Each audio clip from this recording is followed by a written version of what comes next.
Olá, tudo bem? Aqui é o professor Ricardo Pasco, da Universidade Federal do ABC. Essa é a nossa primeira aula do curso de Fenômenos Térmicos. Hoje a gente vai falar um pouquinho sobre temperatura. Eu estou seguindo o livro do Surrey, o volume 2. A edição que eu estou seguindo, se eu não me engano, é a terceira edição da tradução americana. Tá? Mas qualquer edição serve, só está trocada a ordem das sessões, ok? E temperatura é algo que a gente conhece desde pequeno, né? A gente sabe a diferença entre frio e quente pelo tato, por exemplo. Tá? Então, essa é uma noção aí, né, bem conhecida por todos nós. Tá? Só que ela pode ser traiçoeira, certo? Então, por exemplo, você abre a sua geladeira, tem uma latinha de refrigerante e uma caixa de ovos ali. Se você puser a mão na latinha, dá a impressão que ela é mais fria do que a caixa de ovos, né? Okay? Então, tato não é uma boa medida de temperatura, obviamente. Tá? Na verdade, o tato está mais ligado com a potência, né? Porque tem uma taxa de transferência de energia com o tempo. Tá? Então, a gente precisa, obviamente, aí, né, de uma medida, né, mais quantitativa. Tá? Okay? Então, para isso, a gente inventou o termômetro. Tá? Outra coisa que é bem familiar para a gente desde cedo é que se você misturar, por exemplo, água quente com água fria, a gente obtém água morna. A água a uma temperatura intermediária. Tá? Okay? Então a gente já conhece o chamado equilíbrio térmico, né? Quando dois corpos, né, entram em contato, eles estão próximos, né? Eles podem trocar energia, né? Eles trocam energia em alguma forma. Aí. Normalmente é calor, como a gente vai discutir mais para frente. Tá? E acabam chegando numa temperatura final ali que não há mais troca. Né? Certo? Ou seja, eles chegam no que a gente chama de equilíbrio térmico. Tá? Pelo menos a gente não vê mais troca macroscopicamente. Microscopicamente tem, a gente vai falar mais sobre isso mais para frente. Tá? Mas esses dois conceitos, né, nos levam a criar aí uma noção de temperatura um pouquinho mais formal. Tá? E para isso a gente introduz aí, né, o termômetro, já vou comentar, você já conhece isso, né, de muito tempo, né, desde o colégio você já faz contas desse tipo. Tá? Eu quero chegar na lei zero da termodinâmica. Okay?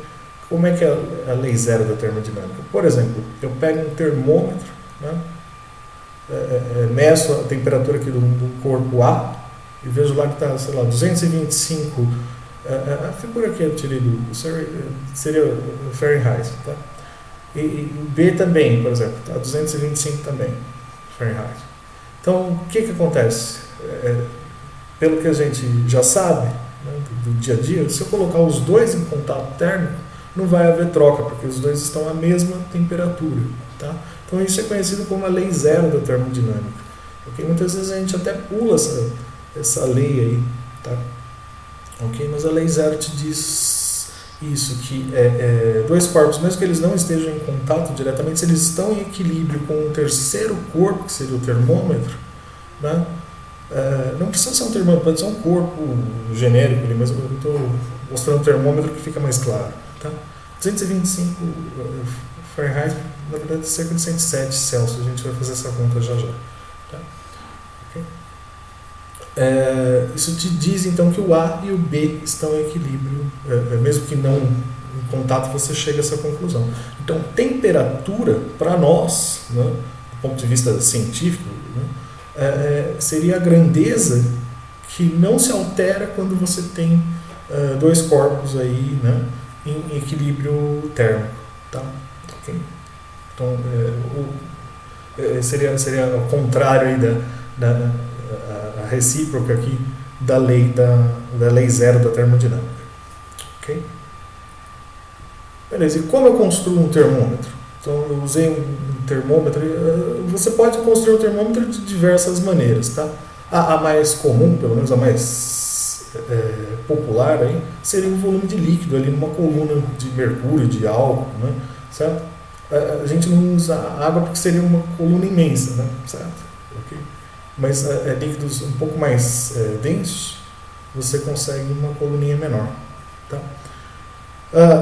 Que mais? Né? Por exemplo, a resistência dentro de um aquecedor, de uma torradeira, de um grill, né? A gente vai ver mais para frente uma voltinha ali metálica ali que ela vai crescer com a temperatura, então ela acaba ligando ou desligando ali o seu aquecedor ali de acordo com a temperatura, de acordo com o comprimento dessa voltinha aí, dessa curvinha, certo? O que mais? Por exemplo, a resistência de condutor se muda com a temperatura, tá? Aqui a gente vai ver um caso aqui, apesar de a gente não ter laboratório, a gente vai analisar os dados ali de um experimento que a gente faria no laboratório, tá? Eu vou tentar manter um pouco do experimental, né, um pouco do laboratório, para vocês não ficarem tão defasados com o pessoal que fez o laboratório, tá bom? Okay. E é lógico que a escala mais famosa de todas, né, pelo menos uma das mais usadas aí em todo mundo, é a graus Celsius ou centígrado, né, porque você já está super acostumado aí que o zero seria uma mistura de água e gelo, né, ou ponto de congelamento da água, e o 100 seria uma mistura ali em equilíbrio, né? Lógico que eu estou o tempo todo falando a uma pressão atmosférica, tá? 100 graus Celsius seria a mistura de água e vapor em equilíbrio, tá? Okay? Existem outras escalas, por exemplo, nos Estados Unidos se usa muito a escala Fahrenheit, como eu já comentei, né? E Fahrenheit na verdade, ele escolheu o zero da escala dele como o dia mais frio ali, a temperatura mais fria, né, na região de Copenhague. Tá? Então, o nosso 0 graus Celsius para ele já é 32. Tá? Okay? E aí, sabendo isso, você conclui aí que o nosso 100 graus Celsius é 212 Fahrenheit. Tá? Como é que eu faço essa conversão de uma para outra? Né? Ou você decora a fórmula ou você faz essas regrinhas aqui, que são fáceis. Né? Então, se você comparar um termômetro com o outro, né? Por exemplo, pega as distâncias aqui, né? Os intervalos aqui. Ó. TC menos 0 está para TF menos 32, os dois pequenos, assim como os dois grandes aqui, ó, 100 menos 0 está para 212 menos 32. Tá? Okay? Bom, esse 0 aqui não dá nada.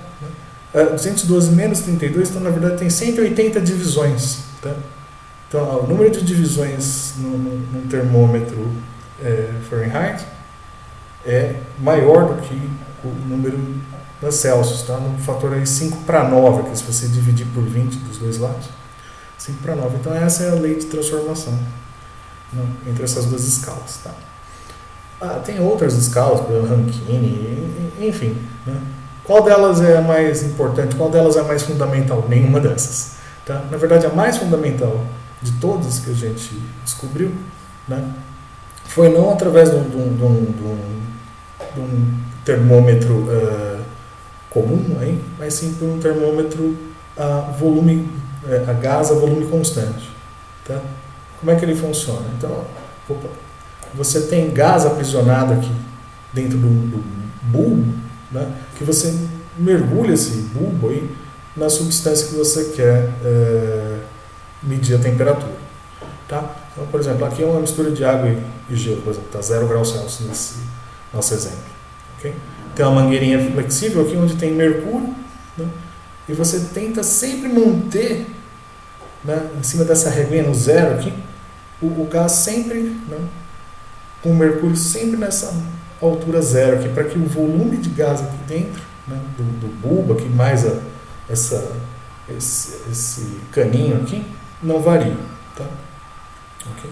E para isso vai precisar de mais ou menos mercúrio nessa coluna aqui, para se adequar. Tá? Okay? Então, se essa altura for zero, na verdade, a pressão do líquido, você já viu isso em algum curso ou no colégio, tá? Seria igual à pressão atmosférica externa. Tá? Se você tiver um pouco mais de líquido, então essa diferençazinha aqui, esse H, você consegue calcular por P0 mais ρGH. Tá? Okay, então, quanto maior for essa coluna, mais pressão o gás tem. E você sempre acerta, né, com essa mangueirinha flexível, aí, você acerta para o volume do gás ser mantido mesmo. Então, fixado o volume, você deve lembrar de Clapeyron, né? Você tem então uma relação linear entre pressão e temperatura, que seria esse gráfico aqui que a gente está esboçando. Você teria um gráfico desse tipo, certo? Onde, por exemplo, se um dos pontos for o 0 graus Celsius, na mistura de gelo, né, e água líquida, e o outro for a mistura de vapor, água líquida, 100, você consegue, traçando a reta, e achar qualquer outra temperatura sabendo a pressão. Tá? Okay. Mas o que se descobriu aí, com esse tipo de termômetro, é que se você fizer essa mesma montagem, ou com outro gás, por exemplo, ao invés de ser ar ali dentro, preso nesse reservatório, vou voltar aqui, esse reservatório aqui, nesse bulbo, né, você colocasse algum outro gás, por exemplo, argônio, hélio, sei lá, enfim, né, você vai obter, então, devido a diferentes densidades, devido a diferentes ρs aqui, você acaba obtendo equações lineares, aí, porém com coeficientes angulares diferentes. Certo? Então, se você fizer, por exemplo, 3 experimentos diferentes, pode até ser o mesmo gás, porém você não dá a densidade. Você tirar um pouco dos átomos ali para deixar mais denso, ou então deixar menos denso, ou colocar mais para deixar mais denso. Você teria diferentes retas, né, diferentes inclinações. Só que o que se descobriu, né, foi o seguinte: essas linhas deveriam continuar por quase o gráfico todo. Tá? Não tem necessidade de ser pontilhado depois do 0 só. Tá? A gente consegue chegar muito próximo dessa temperatura. O que se descobriu, você já deve ter ouvido, essa parte da matéria que é bem comum, né? Sabe? É que essas retas se encontram, né, no limite ali para pressão igual a 0, ou seja, o movimento está praticamente parando ali, certo? Okay. Elas se encontram numa temperatura aqui que seria uma temperatura universal, né? Não depende do gás, não depende da densidade nem nada, não. Lógico que eu estou supondo densidades baixas aqui para que o fenômeno seja observável, né? E sempre você chega então nesse menos 273,15 graus Celsius. Então esse número tem algo de fundamental, certo? Esse número na verdade é chamado de zero absoluto, né? A escala fundamental, na escala Kelvin que a gente usa, né? Certo? A gente consegue chegar muito, muito próximo dessa temperatura, mas nunca consegue alcançar isso por causa do fenômeno quântico chamado temperatura, né, energia de ponto zero, teria uma relação com essa temperatura, mas isso é uma outra matéria. Tá? Então, você vai ver mais para frente. Tá? Okay? Mas, inventando então uma escala aí mais fundamental, onde o zero seria assim, menos 273 graus Celsius, e o número de divisões poderia ser 180 também, como Fahrenheit, mas vamos colocar 100 também de novo. Né? A gente chega então na escala Kelvin, a escala absoluta. Tá? Que então a mesma montagem, né? O zero da Kelvin é o menos 273 da Celsius, o T da Kelvin a gente não põe letra nenhuma, né? Seria a temperatura em Celsius, ou θ, se você preferir. Né? Bom, o intervalo da grande aqui é 100, do mesmo jeito. Então, se aqui era menos 273, vai parar em menos 173, mas de qualquer forma esse 100 corta. Sim, a variação de temperatura a cada 1 grau Celsius varia 1 Kelvin. Tá? É o mesmo número de variações. Okay? Mas a fórmula é bem simples, então vai ficar TC menos com menos mais 273, T menos 0. Né? Esse 100 corta, então fica T igual a TC mais 273,15. Tá? Okay? Então, essa fórmula é que entra nas formulinhas ali de gases, como a gente vai ver também. Tá? Okay? Então, só fazer um exercíciozinho. Se lembre de uma coisa, você já viu em FEMEC provavelmente? Se não viu? Os exercícios têm sempre um número de algarismos significativos fixo. Tá? O que eu quero dizer com isso? Por exemplo, ó, eu vou pedir para você, converta 225 Fahrenheit em Celsius. Tá? Então tem 3 algarismos significativos aqui, sim? Eu tenho 2 que eu tenho certeza e o duvidoso, que seria o 5. Certo?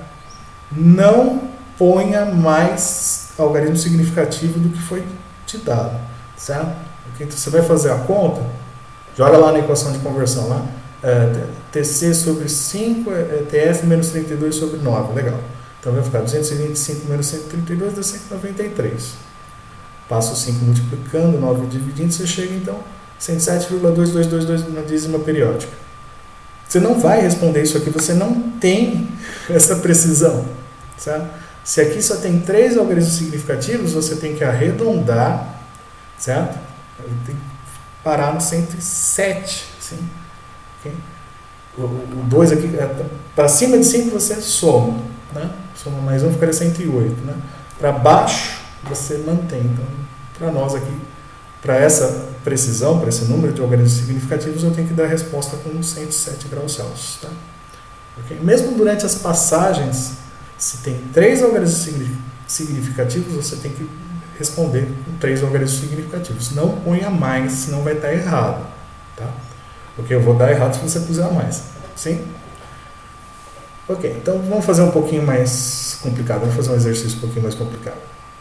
Então, no termômetro, né, a volume constante, né, se a pressão for de 20 graus Celsius, se a temperatura for de 20 graus Celsius, quando a pressão é de 0,98, né, qual que é a pressão a 45 graus Celsius? Né?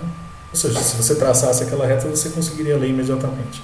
Assim, dado uma temperatura, você olharia o eixo Y ali, você determinaria a pressão. Vai ter exercício que você vai ter que passar a reta mesmo ali. Vai ser o último exercício da lista, ok? Então tá bom. Só são 4 exercícios, uns 3 teóricos, algo experimental, tá? Para seguir aí o que a gente faz normalmente em fenômenos térmicos. Tá? Beleza, então. Primeira coisa, não faça contas com Celsius. Transforme para Kelvin. Tá? Não vai fazer proporção. Por exemplo, eu pergunto para você, qual que é a pressão a 0 graus Celsius? Vai dar infinito isso aqui. Sim? Okay. Então, passe para Kelvin, certo?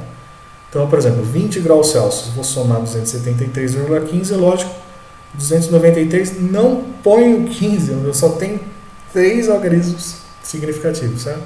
Mesma coisa 45, tá? Então, daria 318, joga naquela formulinha do P1, V1, T1 igual a P2, V2, T2, mas para o V constante, certo? Então, você já achou a pressão. De novo, né? Vai até onde aqui? 1,0635. Não. Joga essa parte fora. Sim? Então, só 1,06 atm. Tá?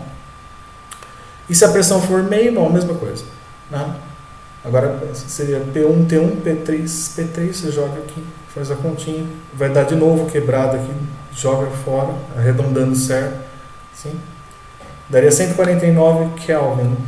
Ele não diz em que unidades, mas eu passei para Celsius aqui para ficar mais parecido com o enunciado. Então daria menos 142 Celsius. Tá bom? Então faça o exercício com esse cuidado aí do algarismo significativo.